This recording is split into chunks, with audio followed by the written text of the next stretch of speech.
Hello everyone, I am Dr. Hemant Rathod, PhD in Engineering from Texas A&M University. Welcome back to another video lecture based on class 11th and 12th syllabus. My goal here is to help you truly understand the scientific concepts, not memorize them or get scared by them. I hope this class helps you. Let's start learning.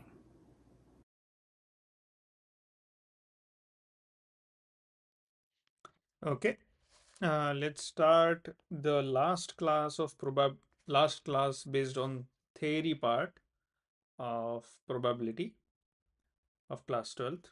So हम लोग आज just a second.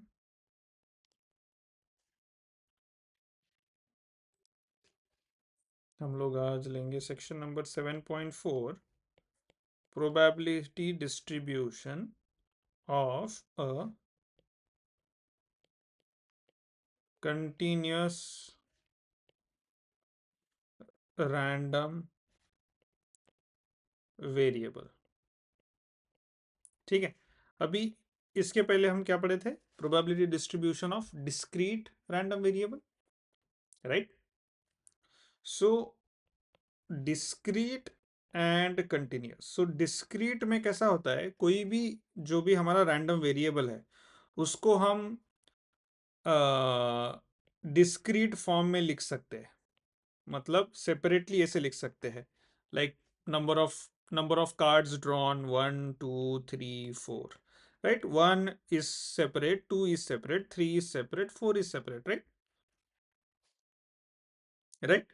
और इसका and है, मतलब ये एक इसका एक सेट होगा, इसके बाहर नहीं होगा, इसके इधर नहीं होगा, राइट. लिमिट है उसकी यहां से यहां तक, और इतने इतने पार्ट्स में, है ना. डिस्क्रीट हो गया ये, मतलब we know that this one does not get mixed with this one, they are separate,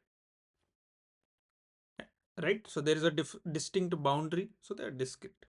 Continuous में कैसे होता है, कोई भी random variable we cannot divide them, we cannot stop them, it is like continuous, it goes on.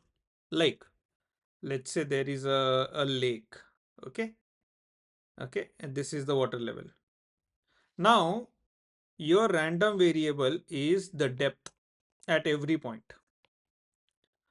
अभी कितने ज्यादा point है यहां पे, राइट है ना. सो मतलब आपका डेप्थ शुरू होगा, फॉर एग्जांपल अगर मैं ड्रॉ करूं तो जैसे जैसे आप पॉइंट्स चेक करते जाओगे, है ना, कहीं से भी शुरू करो कहीं पे भी खत्म करो, पूरे एरिया के पॉइंट्स देखने हैं, ठीक है, पूरा. फॉर एग्जांपल आपने यहां से स्टार्ट किया ऐसे, इतना डेप्थ, ओके, इतना, तो आपको ऐसा कर्व मिलेगा जो जीरो से, मतलब ये तो जीरो हो गया डेप्थ यहाँ पे, सो जीरो से मिलेगा कुछ तो यहां तक, है ना, डेप्थ तक, राइट. ऐसे पॉइंट्स मिलेंगे आपको, राइट. सो ये जो डेप्थ का कर्व, ये इतने सारे डेटा पॉइंट्स है, तो इसको जो हम रैंडम वेरिएबल कहेंगे, इसका रेंज ले सकते हैं यहां से लेके यहां तक, राइट, ए टू बी, ये डेप्थ से लेके ये डेप्थ तक, राइट. हम लोग यहां ऐसे करते थे क्या, ये कार्ड से लेके वो कार्ड तक नहीं, 1 कार्ड 2 कार्ड 3 कार्ड. यहां पे हम ऐसा कर सकते क्या, 1 depth 2 depth 3 depth, 4 feet 5 feet नहीं, 4 और 5 के बीच में भी तो है ना. सो हम लोग लेते हैं यहां रेंज, है ना. तो ये आपको समझ गया डिस्क्रीट और कंटिन्यूअस रैंडम वेरिएबल में डिफरेंस.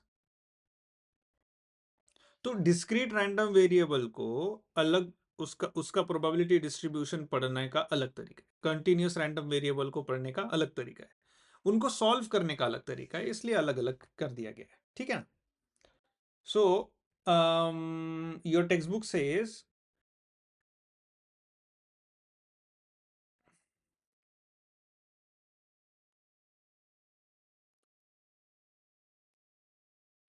सो आपका जो रैंडम वेरिएबल है, अगर फॉर एग्जांपल मैं रेंज ले लेता हूं, तो आपका रैंडम वेरिएबल इन दोनों के बीच में हो गया, ये दोनों के बीच में अगर मैंने ये रेंज मान ली, है ना। तो आपका जो रैंडम वेरिएबल है वो कहीं पे भी हो सकता है, यहाँ ए से लेके बी तक, राइट। तो उस केस में जो रेंज है ए बी, उसे कहते हैं support of continuous random variable. क्या कहते हैं? Support of continuous random variable. Okay. Okay, और इसी को हम लोग एस भी बोल सकते हैं। ठीक है। डिस्क्रीट रैंडम वेरिएबल में क्या था? एस डिफाइंड था, एक सेट, राइट। उसमें से एक्स निकलता था, राइट। लेकिन यहां पे रेंज डिफाइन की है, और वो रेंज के अंदर आपका एक्स है, राइट।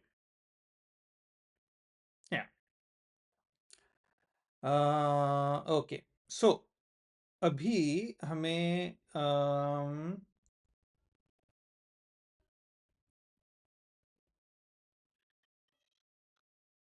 अभी हमें प्रोबेबिलिटी निकालनी है इन रेंज के बीच में।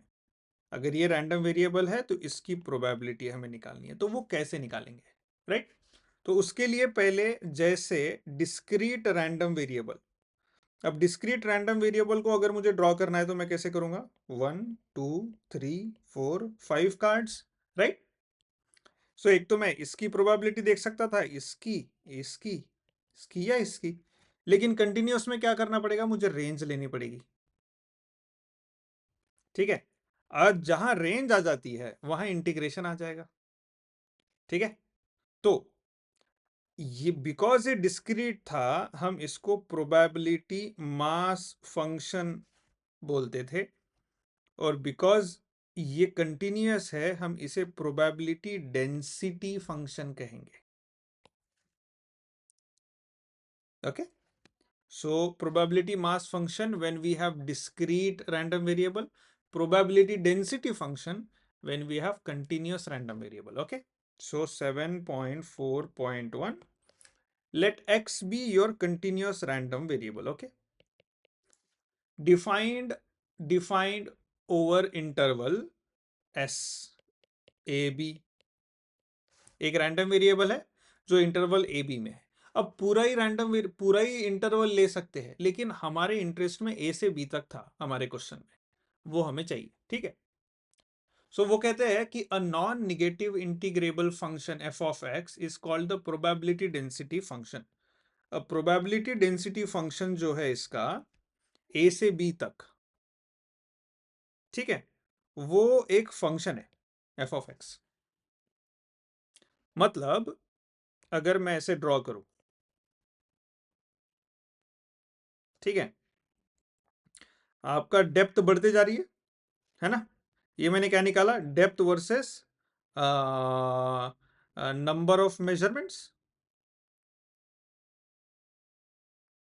राइट। कितने मेजरमेंट्स स्टार्ट से लेके एंड तक, राइट, राइट। अभी मैंने क्या किया? डेप्थ वर्सेस प्रोबेबिलिटी किया, डेप्थ वर्सेस प्रोबेबिलिटी। तो अभी मैंने मैंने रेंज ए से बी तक किया, राइट, या फिर मैं इसको ए से भी बोल सकता हूं, है ना।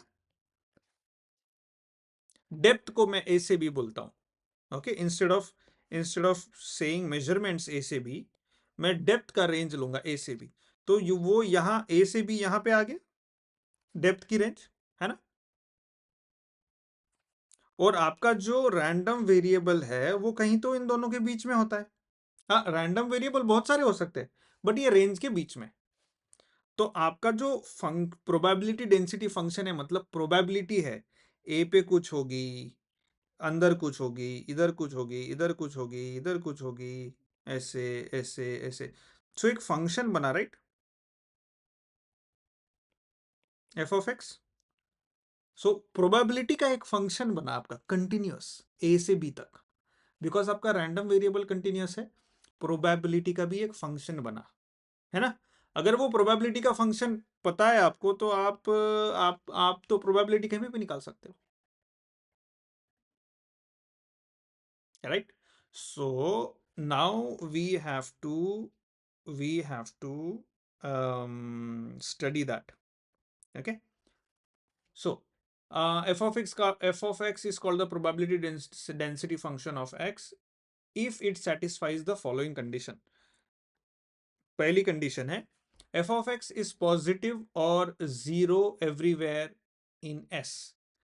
मतलब पूरा जो एस है ए और बी के बीच में, वहां पे F of x either zero होगा या पॉजिटिव होगा, निगेटिव नहीं होगा, क्योंकि प्रोबेबिलिटी निगेटिव नहीं हो सकती ना, राइट? ओके। और जो ये एक्स है, वो एक्स क्या है? रैंडम वेरिएबल के छोटे छोटे कंटेंट्स होते हैं। Capital X equal to X I, right? X one X two X three. Discrete में X one X two X three लिख सकते हैं, लेकिन कंटिन्यूअस में एक्स की वैल्यू ए से बीच में कुछ भी हो सकता है। ओके, सो ये जो एक्स है it belongs to S, right? Right, हाँ। सो ये हो गया पहले कंडीशन।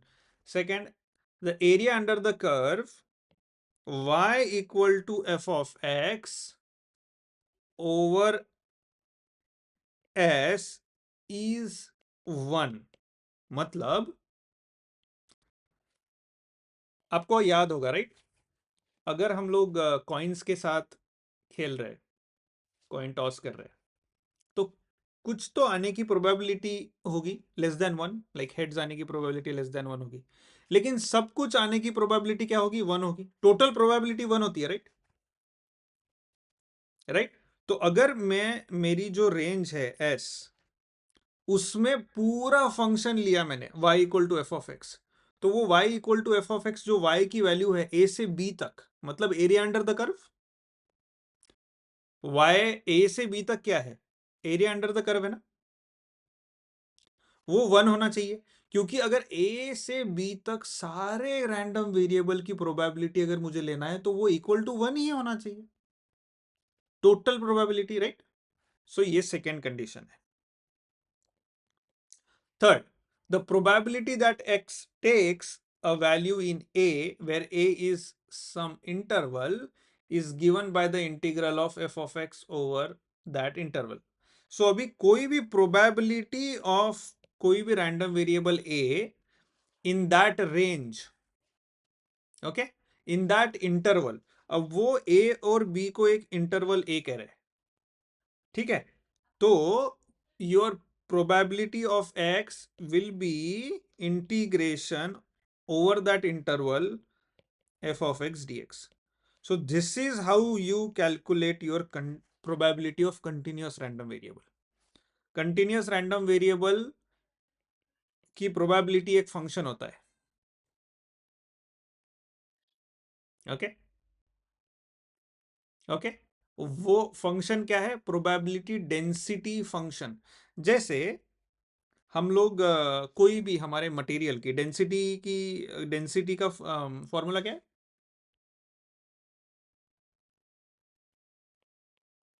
मास upon volume, KG per metre cube, ऐसा कुछ, right? Okay, your mass will be density into volume. Okay, so ये जो प्रोबेबिलिटी है which is something like density into DX integration, ठीक है? अब ये जो है आपको पता नहीं, but this is volumetric density.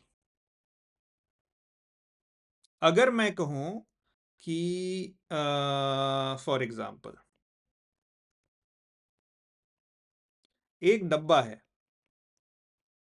इसमें इसमें ना 10 कॉइन्स है और इसका वॉल्यूम है 1 metre cube. So density of coin कितनी हो गई? 10।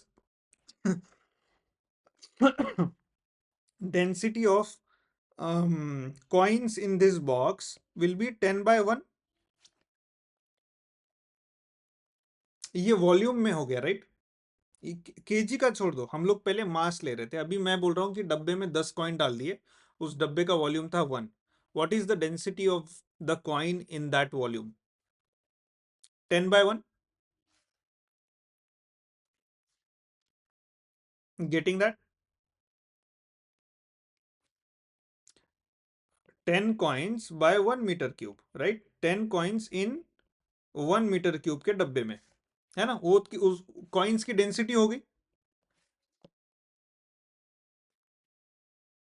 अगर मैं अभी एरिया लेता हूं, सिर्फ एरिया, इसका है 1 metre square, 1 metre by 1 metre, for example assume, I didn't draw it but assume that it is square.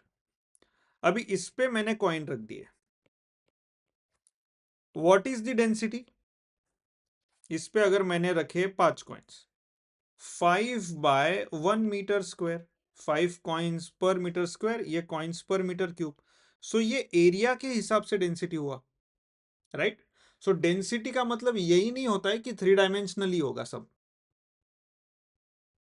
Density का कंसेप्ट क्या है कि कितने जगह में कितना है, बराबर, कितना पैक्ड है ये, एरिया में पैक्ड है, वॉल्यूम में पैक्ड है, राइट? या फिर सिंगल डायमेंशन में, एक लकड़ी है, एक लकड़ी पे मैंने सेवरल कॉइन्स रख दिए, लीनियर डेंसिटी क्या होगी उसकी, है ना, नंबर ऑफ कॉइन्स पर लेंथ। सो लीनियर डेंसिटी, सो डेंसिटी का आइडिया आपको समझ गया क्या? Density is not always volumetric, not always volume, mass by volume, ये है material density, mass by volume. कितना मटेरियल है उतने वॉल्यूम में, कितना मास है उतने वॉल्यूम में, बराबर। ओके, सो यहां पे हम लोग प्रोबेबिलिटी निकाल रहे हैं। Probability is nothing but your density multiplied by your length, ठीक है? सो ये डेंसिटी पर लेंथ है इनटू लेंथ। मतलब जब हम लोग कोई भी function, probability density function F of X versus, नहीं एक्चुअली ये जो मैंने निकाला, this was not probability, this was F F of X, which is the probability density function, जिससे प्रोबेबिलिटी निकालेंगे हम लोग। So F of X versus depth था, ऐसा कुछ एफ ऑफ एक्स हमें मिल रहा था, राइट? सो ये जो ये जो है ना वो dx हो गया, और ये एफ ऑफ एक्स। सो आपका F of X into D X क्या हो जाएगा? पूरा area under the curve, yes और no? So your probability is density multiplied by आपका रेंज क्या है। सो हम लोग सॉल्व करेंगे तब हमें और पता चलेगा, बट आपको कंसेप्ट पता चल गई। Probability of a random variable is probability integration of probability density function into DX. Overall idea clear है? Okay, let's move on to next one.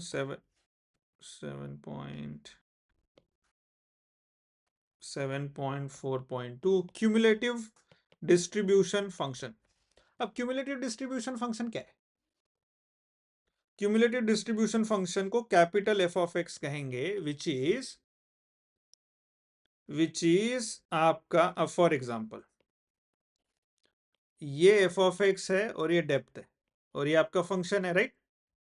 ये ए से लेके बी तक, लेकिन आपका रैंडम वेरिएबल जो है मैंने ये चूज किया, dx, ठीक है ना? वो रेंज रैंडम वेरिएबल की। तो आपका क्यूमुलेटिव कैसा होगा? यहां से लेके यहां तक जितना भी प्रोबेबिलिटी है सबका एडिशन। पहले क्या करते थे हम लोग डिस्क्रीट में? शुरुआत से लेके ऐड करते जाते थे, राइट? याद है किसी को? हाँ, तो हम लोग यहां इंटीग्रेशन करेंगे ए से लेके एक्स तक, ए से लेके एक्स तक, F of X D x, या एफ ऑफ, यहां पे एफ ऑफ टी लिया है, F of T D T, ठीक है? So this is nothing but, जब जैसा जैसा आपका रैंडम वेरिएबल आगे बढ़ रहा है उसकी प्रोबेबिलिटी, क्यूमुलेटिव प्रोबेबिलिटी स्टार्ट से लेके वहां तक क्या है, सारे प्रोबेबिलिटी का एडिशन होगा, जो हमने ऑलरेडी डिस्क्रीट में करके देखा है, ठीक है? तो अभी हम लेते हैं एग्जांपल्स। कितने एग्जांपल्स है? काफी एग्जांपल्स है, 9 एग्जांपल्स है, शायद काफी कुछ क्लियर हो जाएगा। बाय द वे, कोई क्वेश्चन इसमें अभी? Okay, example says let x be your continuous random variable whose probability density function f of x is 3x square. Probability density function का वैल्यू दे दिया है और इंटरवल दे दिया है 0x less than x is between 0 and 1, ठीक है। और इन्होंने ये भी बताया कि ध्यान रखना f of x is not probability of your random variable. Okay, ये ध्यान रखना है, राइट। ये प्रोबेबिलिटी डेंसिटी फंक्शन है और ये प्रोबेबिलिटी है। Okay, so the question continues, it says for example f of 0.9 is how much? 3 into 0.9 का square equal to 2.43, which is greater than 1।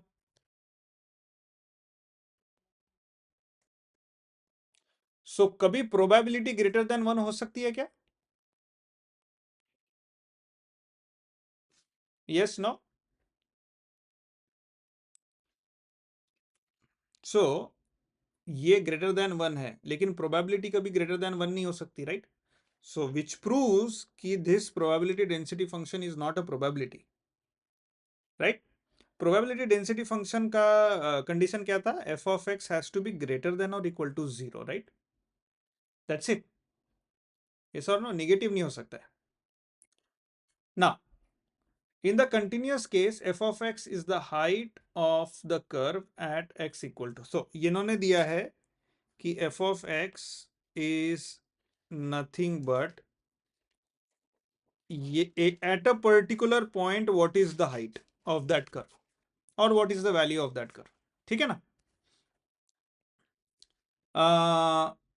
और उसका जो टोटल एरिया होगा वो होगा equal to 1। That means total area मतलब total probability. पूरा A से लेके बी तक हमने अभी डिस्कस किया था, ए से लेके बी तक मतलब टोटल प्रोबेबिलिटी होगी। और ए से लेके बी तक अगर हम एरिया अंडर द कर्व निकालेंगे तो हमें 1 आना चाहिए। Yes, right. ना now so what do we have to do? So first we have to verify whether this probability distribution function is valid probability distribution function or not, ठीक है। सो हमें probability distribution function के 3 conditions दिए थे, right? याद है आपको? पहली कंडीशन थी is has to be greater than or equal to 0 over s। Second, वो जो भी एरिया जो भी डोमेन है ए से लेके बी तक एफ ऑफ एक्स, अगर इंटीग्रेशन कर दूं टोटल तो उसकी वैल्यू 1 आनी चाहिए, ठीक है ना? ये 2 मेन कंडीशन है, ठीक है। और जो तीसरा था वो था कि आपका जो फाइनल प्रोबेबिलिटी है रैंडम वेरिएबल का which will be over the interval F of X into D x. अभी आप बोलोगे भैया ये ए टू बी और ये इंटरवल में क्या डिफरेंस है ना? आई, किसी को पता है? अगर कोई फंक्शन है जो ये जो रेंज है, इंटरवल है ए से बी, ये आपका एस है, राइट? ए से बी तक है। ये फंक्शन इसके बाहर भी हो सकता है लेकिन हमारे इंटरेस्ट का नहीं है, हमें ए से बी तक देखेंगे। अब ये ए से B interval total area under the curve कितना होगा? 1, है ना? लेकिन हमारा रैंडम वेरिएबल एक तो एक पॉइंट लेगा या फिर it can also take a range. जैसे इस क्वेश्चन में देखेंगे हम लोग, एक रेंज भी ले सकता है, रेंज के बीच में भी हो सकता है, या फिर एक सिंगल वैल्यू भी ले सकता है इन इसमें। सो आपका जो ए है वो ए ये है,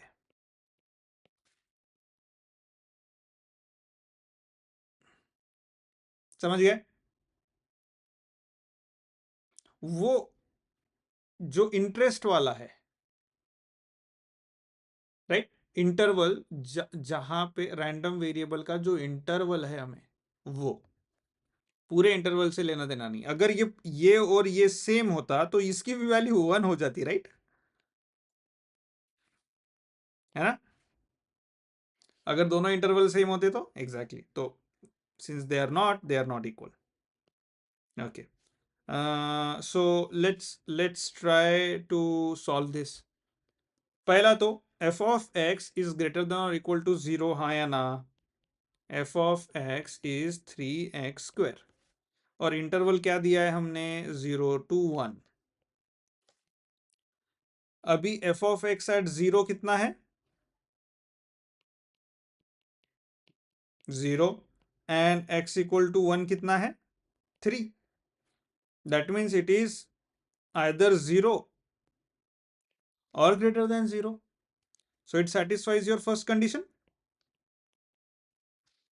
और 0 और 1 के बीच में इट स्टिल फॉलोज दिस. 0 और 1 के बीच की कोई भी अगर वैल्यू लेता हूं मैं तो भी वो ग्रेटर देन और इक्वल टू 0. नेक्स्ट, अभी मुझे देखना है इंटीग्रल a से लेके b तक f ऑफ x की वैल्यू क्या है. इंटीग्रल a से लेके b मतलब 0 से लेके 1 तक 3x स्क्वायर dx. क्या होगा ये 3x क्यूब बाय 3 0 से लेके 1 1. आंसर बनाएगा.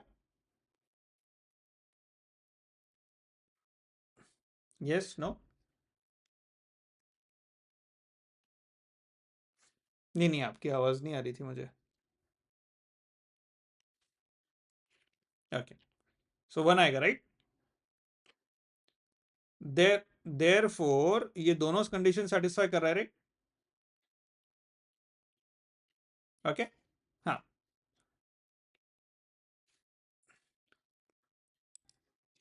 Now there is one more thing. For example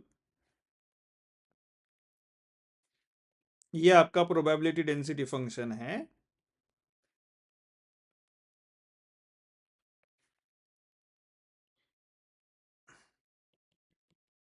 ए से लेके बी तक राइट. लेकिन आपका जो रैंडम वेरिएबल है उसका जोन नैरो है सी से लेके डी तक है ना. मतलब आपका जो सी डी कैसा है A less than C less than D less than B. ये जो ए से लेके बी है ये आपका क्या है एस. सी से लेके जो डी है वो आपका क्या है रैंडम वेरिएबल का इंटरवल. हो सकता है राइट. तो अभी अगर मुझे प्रोबेबिलिटी निकालना है सी से लेके डी के बीच में व्हाट इफ मेरा रैंडम वेरिएबल सी से लेके डी सी से डी के बीच में रहने की प्रोबेबिलिटी क्या है मेरे रैंडम वेरिएबल की. ये अगर मुझे देखना है तो मैं क्या करूंगा probability x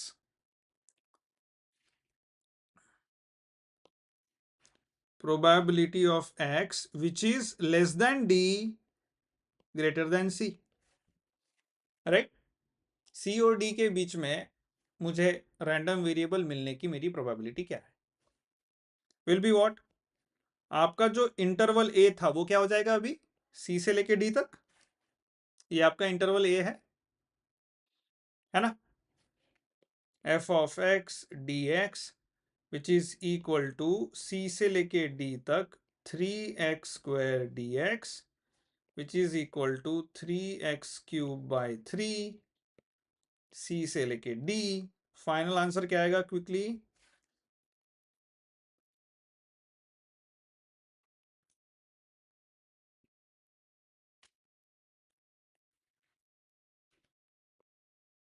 D cube minus C cube exactly. अब कौन बताएगा D cube minus C cube positive value मिलेगी या निगेटिव वैल्यू मिलेगी. पॉजिटिव वैल्यू मिलेगी क्योंकि ये 0 है और ये 1 है. हमें पता है ए से बी 0 से लेके 1 तक है. 0 से लेके 1 के बीच में सी और डी हमेशा पॉजिटिव ही होंगे. डी बड़ा है बड़े नंबर के क्यूब से माइनस छोटे नंबर का क्यूब तो हमें पॉजिटिव ही मिलेगा ये राइट. तो हमारा प्रोबेबिलिटी भी सेटिस्फाई कर रहा है ये भी सेटिस्फाई कर रहा है इसको है ना. Now we have to calculate question number 1 which is what is the probability that your random variable falls between 1.5 and 1. मतलब ये आपका प्रोबेबिलिटी डिस्ट्रीब्यूशन फंक्शन है, ये 0 है, ये 1 है, ये 1/2 है, ये आपका फंक्शन है। अभी आपका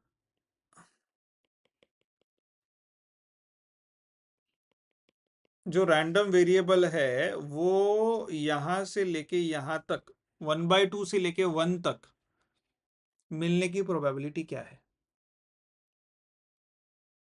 मैं फिर से पूछूंगा, 0 से लेके 1 तक मिलने की प्रोबेबिलिटी क्या है? एग्जैक्टली 1। Very good. अभी 1.5 से लेके 1 तक मिलने की प्रोबेबिलिटी चाहिए। क्या हाफ हो सकती है क्या प्रोबेबिलिटी? नहीं, नहीं, हाफ नहीं हो सकती। भले ही मैंने उस पूरे इंटरवल को हाफ में डिवाइड किया, लेकिन हाफ नहीं हो सकती। लेकिन अगर मेरा प्रोबेबिलिटी फंक्शन ऐसा होता, 0 से लेके 1 तक, तो मतलब ये एरिया अंडर द कर्व और ये area under the curve same है, राइट? सो यहां मिलने की प्रोबेबिलिटी और यहां मिलने की प्रोबेबिलिटी सेम है, तो आधा कर सकते हैं। लेकिन क्या इन दोनों का area under the curve same है? नहीं। एक और क्वेश्चन, कहां मिलने की प्रोबेबिलिटी ज्यादा है, 0 से 1/2 या 1/2 से 1? क्यों ज्यादा है 1/2 से 1 में?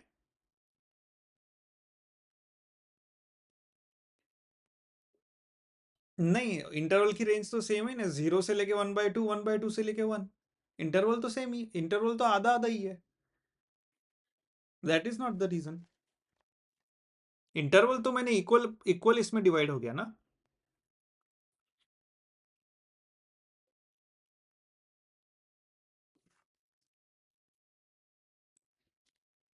Yes. Why do you think?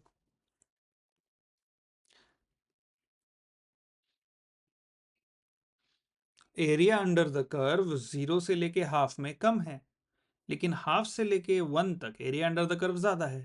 Probability क्या है? एरिया अंडर द कर्व है, राइट?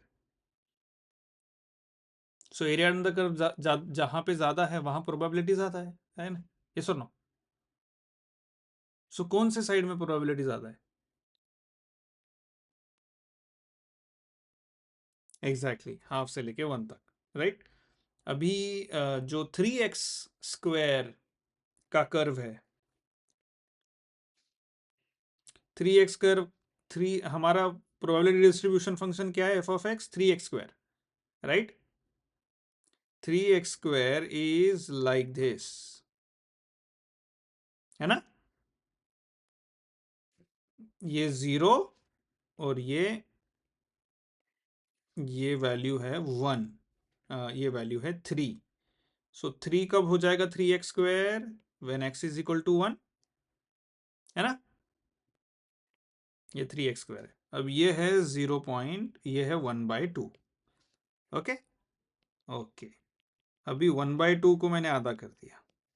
आप देखो, विजुलाइज करो, ये एरिया अंडर द कर्व और ये एरिया अंडर द कर्व में क्या डिफरेंस है ना?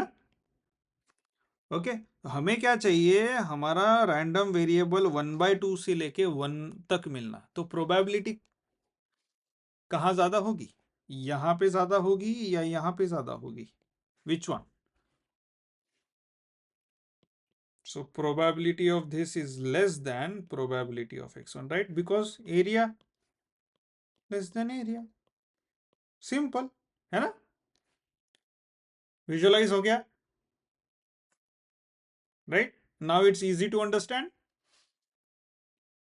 क्यों सॉल्व कर रहे हैं, क्या सॉल्व कर रहे हैं, राइट? ठीक है, ओके। सो अभी हम क्वेश्चन क्या था? 1/2 से लेके 1 तक। सो मतलब क्या चाहिए हमें?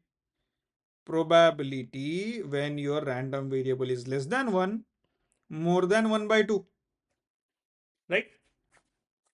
False। क्वेश्चन ऐसा था, what is the probability that x falls between 1/2 and 1? Okay, so ये आपका क्या हो जाएगा, इंटीग्रेशन 1/2 से लेके 1 F of X D x, 1/2 से लेके 1 3x² dx which is x cube, 1/2 से लेके 1 which is 1 cube minus 1/2 cube, right, which is what, how much, 1 minus 1/8, which is 7/8, 7/8. सो देखो ये प्रोबेबिलिटी है 7/8, तो ये प्रोबेबिलिटी कितनी होगी,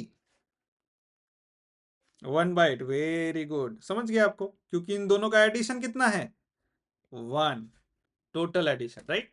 सो देखा आपका प्रोबेबिलिटी डिस्ट्रीब्यूशन फंक्शन क्या दिखा रहा है कि प्रोबेबिलिटी डिस्ट्रीब्यूट कैसी है, प्रोबेबिलिटी डेंसिटी फंक्शन, बराबर. देखा प्रोबेबिलिटी डेंसिटी फंक्शन का मीनिंग पता चल गया कि कौन से साइड में ज्यादा डेंसिटी है, उसका इंपैक्ट कहां ज्यादा है, उसकी इंटेंसिटी कहां ज्यादा है, कौन से साइड में है, वो इंटरवल के कहां ज्यादा है. आपका आपका प्रोबेबिलिटी डेंसिटी फंक्शन ऐसा भी हो सकता है ना, है ना, ऐसा भी हो सकता है, राइट, यहां से लेके यहां तक. अगर मैं ऐसा इंटरवल निकाल दूं सी डी और मैं बोलूं अभी कैलकुलेट करो कि सबसे ज्यादा प्रोबेबिलिटी कहां होगी, ए से लेके सी, सी से लेके बी, या सी से लेके डी, या डी से लेके बी, है ना, कहां सबसे ज्यादा प्रोबेबिलिटी होगी, सी से डी में, क्योंकि डिस्ट्रीब्यूशन ही वैसा है, प्रोबेबिलिटी का डेंसिटी फंक्शन ही वैसा है ना, right. So that is what we are saying. अब ये कंटिन्यूअस फंक्शन है, इसको हम इंटीग्रेशन से सॉल्व कर रहे हैं, एरिया अंडर कर्व से देख रहे हैं. इमेजिन हो गया प्रोबेबिलिटी कैसे निकाल रहे हैं, राइट, इजी है, इंटरेस्टिंग है, राइट, ओके.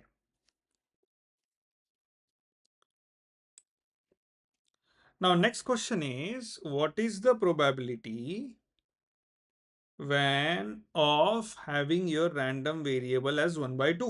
मतलब what is the probability of finding random variable as 1/2, or what is the probability when your random variable is 1/2? You can write it like this. Okay, this is your second question. कैसे कर सकते हैं,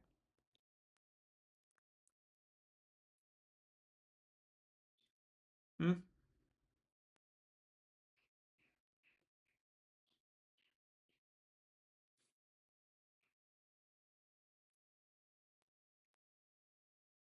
सी, हाँ exactly, मतलब वो जो random variable है वो 1/2 से लेके 1/2 तक है, राइट. मतलब ये हुआ क्या कि आपका जो रैंडम वेरिएबल है वो 1/2 से लेके 1/2 तक है ना, something like this. I mean ऐसा करेक्टली लिख नहीं सकते, but just to give you an idea, right. अभी इसकी प्रोबेबिलिटी क्या होगी कि रैंडम एक कंटिन्यूअस रैंडम वेरिएबल सडनली एक सिंगल पॉइंट पे प्रोबेबिलिटी मांग रहा है ना. सो एग्जैक्टली, क्योंकि इंटीग्रेशन सी से लेके डी तक F of X D x will be 1/2 से लेके 1/2 तक. अब 1/2 से लेके 1/2 F of X D x कुछ भी करो, क्या होगा, 1/2 माइनस 1/2 माइनस 1/2 वाला होगा ना, यहाँ पे फाइनली कुछ भी होगा 1/2 माइनस 1/2 ही होगा वो फंक्शन का, तो जीरो ही होगा, राइट. अब क्यों जीरो होगा ये सोचो, प्रैक्टिकली क्यों जीरो होना चाहिए ये सोचो.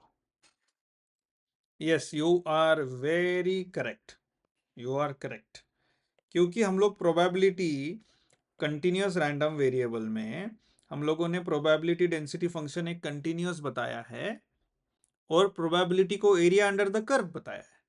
अगर मैं कोई एक एग्जैक्ट वैल्यू ले लेता हूं तो इसका एरिया क्या होगा, हाँ ठीक है, ये हो गया आपका एफ ऑफ एक्स, या फिर F of x x one ले लेता हूं क्योंकि ये एक्स वन वैल्यू पे एफ ऑफ एक्स वन होगा, राइट, है ना. इसका एफ ऑफ एक्स वन और इसका जो कोई भी एरिया क्या होता है, ये अगर एफ ऑफ एक्स वन है इनटू इसका जो distance for example D x होगा, तो इसका एरिया क्या हो गया, F of x one into D x. ये लाइन के केस में एक सिंगल पॉइंट है, उस केस में dx तो 0 है बाबा, या क्लोजली अप्रोचिंग 0, है ना, 0 या फिर क्लोजली अप्रोचिंग 0, यस और नो। तो उसमें एरिया क्या हुआ, एरिया अंडर द कर्व क्या हुआ, 0, क्योंकि f of x1 into dx which is 0 will be 0, so area under the curve 0 हो गया. So that's why probability, when there is a continuous random variable, your probability at a point is going to be 0. So आपको probability मिलेंगी एक range में. For example एक lake है और आपने डिसाइड किया कि मैं भाला फेंक के मारूंगा या मारूंगी, और वो उसी डेप्थ पे जाके गिरेगा, ओ हो, your probability is close to 0. आप रेंज ले सकते हो, है ना, हाँ, ये डेप्थ से ये डेप्थ तक मारो फेंक के, आपने इंटरवल डिफाइन कर लिया कि मेरे को ये डेप्थ से ये डेप्थ तक ही इंटरवल डिफाइन करना है, तो आपने वो लेक का वो हिस्सा चूज कर लिया, हाँ, यहाँ पे, अब वहां पे देना है, तो आप वहां पे प्रोबेबिलिटी फाइंड कर सकते हो.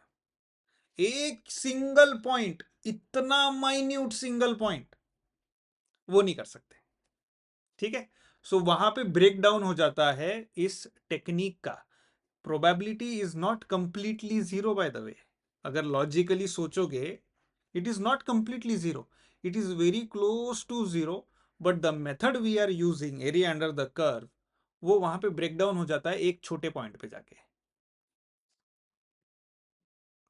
ठीक है. Okay, okay, let's take next question. Example number 2. Let x be a continuous random variable. Let x be your continuous random variable whose probability density function f of x is x cube by 4 for an interval 0 से लेके x lies between 0 and c. What is the value of constant c? What is the value of constant c that makes f of x a valid probability density function?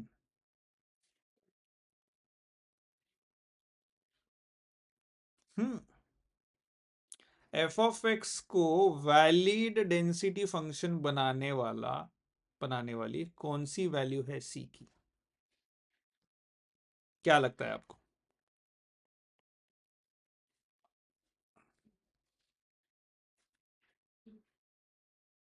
Exactly.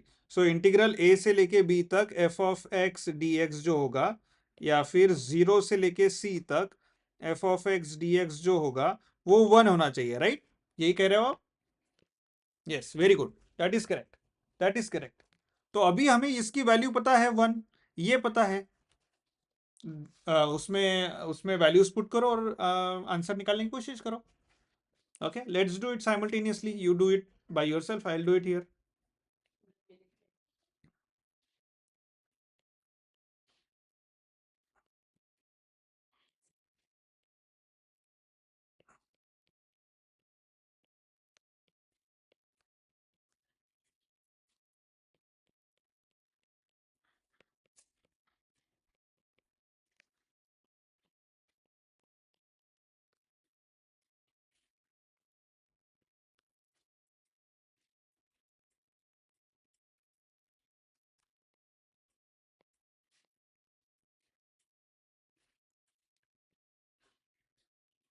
How much?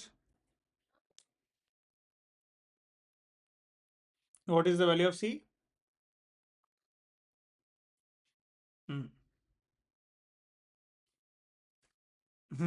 आदत है हमें, 16 दिख गया और यहाँ power दिख गई तो इसको 4 लिखने की, सो कंट्रोल कीजिए. ठीक है,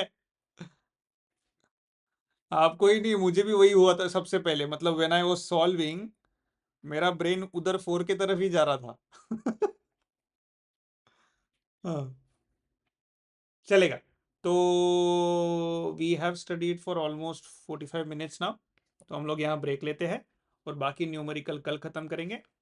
सो theory part is done. Will do numericals tomorrow and then we will do PYQs after that. Okay, PYQs एक दिन करना है, 2 दिन करना है, that depends on how much, how that depends on you. If you guys say 2 days, we'll do 2 days. Okay.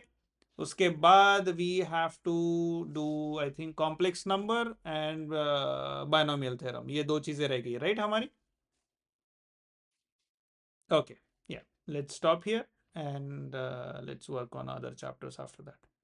Okay. See you guys tomorrow then. Bye bye.